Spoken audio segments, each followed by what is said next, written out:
Salam alaikum. Bonjour tout le monde, bienvenue dans l'espace des sciences de la vie et de la Terre. Aujourd'hui, nous entamons donc la leçon numéro 4, le cours numéro 4, toujours à propos des lois de la génétique formelle. Dans le dernier cours, le cours précédent, on a déjà vu comment exploiter les résultats issus d'un croisement entre deux lignées pures. Aujourd'hui, dans ce cours, nous allons envisager le cas d'un croisement entre les hybrides de la F1. Rappelez-vous qu'on avait parlé dans le premier cours de 3 types de croisements. Et chaque type de croisement est en mesure de nous répondre à quelques-unes des problématiques, de résoudre quelques-unes des problématiques concernant le mode de transmission d'un caractère sur la dépendance d'un gène. Donc, Inch'Allah, on va essayer de voir comment exploiter le croisement entre deux hybrides. Donc, F1 et F1, ça nous donne donc une génération F2. Alors, que peut-on déduire des résultats d'un tel croisement quant au gène étudié? Bien entendu, la deuxième loi de Mendel stipule que les allèles doivent subir donc une disjonction au cours de la formation des gamètes. C'est ce qu'on appelle la loi de la disjonction des allèles. En effet, la pureté des gamètes est due à la séparation des allèles de même gène lors de la méiose, au cours de la formation des gamètes. Ceci nous permet de comprendre la manifestation de phénotypes récessifs en IF2, après avoir été éclipsés pendant la première génération. En effet, donc, si je pars d'un hybride ayant un génotype grand A, petit a, je suppose toujours que le gène en question est représenté par le couple d'allèles grand A, petit a. Supposons que grand A est dominant, petit a est récessif. L'autre parent dispose d'un même génotype, donc on a réalisé un croisement entre les deux hybrides.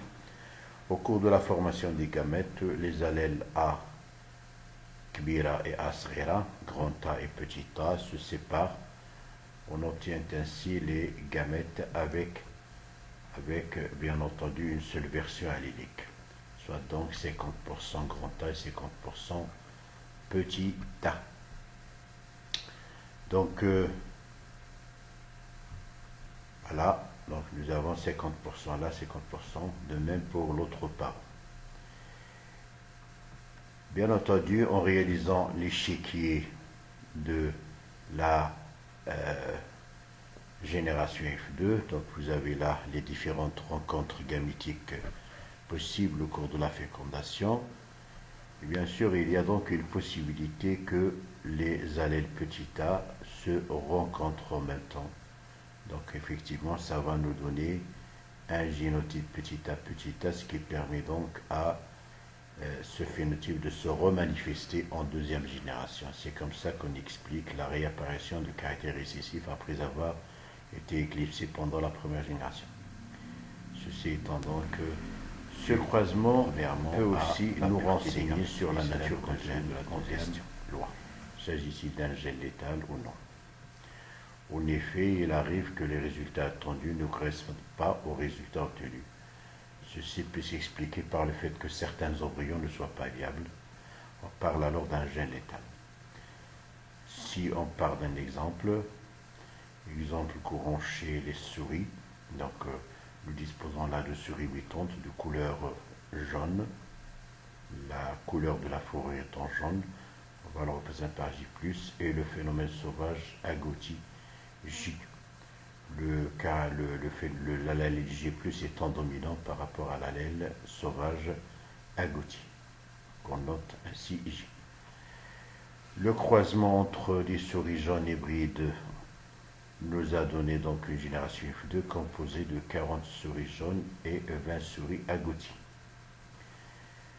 Voilà donc le croisement en question. Donc 20 souris agouties sauvages et 40 souris jaunes. La couleur jaune étant donc remarquez que le caractère agouti est réapparu en F2 alors qu'il ne s'est pas exprimé chez les parents, c'est donc un phénotype récessif. Le jaune est donc dominant. Les parents étant hybrides, on peut écrire leur génotype comme suit. Donc J, J, J plus J. Et par conséquent, donc, les gamètes produits sont donc de deux types. Quand on réalise l'échiquier illustrant les différentes rencontres gamétiques menant à la génération F2, bien entendu, on va tomber sur 4 génotypes possibles, dont 2 similaires, J plus J, J plus J. Et vous remarquez bien que les résultats attendus sont de 75% J+, donc celui-là, celui-là et celui-là, 3 sur 4, ça fait 75%, et 25% caractère agouti. Alors que les résultats obtenus expérimentalement sont, bien entendu, le calcul étant très simple, c'est le nombre de souris jaunes multiplié par 100 divisé par la totalité des souris obtenues, soit donc 20 plus 40, c'est fait 60. Ça nous fait 66,6% de J+, et 33,33 de J. Donc voilà, J plus J. Vous allez remarquer quand même que, en réalisant le tableau de comparaison, qu'on s'attendait à 75% de phénotype jaune et on en récolte uniquement 66,6%, soit donc une baisse de pratiquement 10%. Rappelez-vous qu'il s'agit d'êtres vivants et par conséquent, on peut supposer que parmi ces individus, certains ne sont pas viables. Effectivement, les résultats ne sont donc pas tout à fait ceux attendus. Dans ce cas-là, on expliquerait ceci par le fait que les homozygotes pour la J+, ne sont pas viables. Le gène étant donc létal. Voilà, les individus meurent, ce qui nous donne en tout 2 tiers, 1 tiers. Effectivement, c'est comme ça qu'on explique donc la disparition de ces 10% de J+.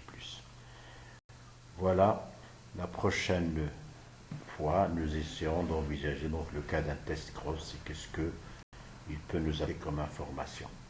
Rappelez-vous que les différentes problématiques sont résolues à partir de l'analyse des résultats. Merci.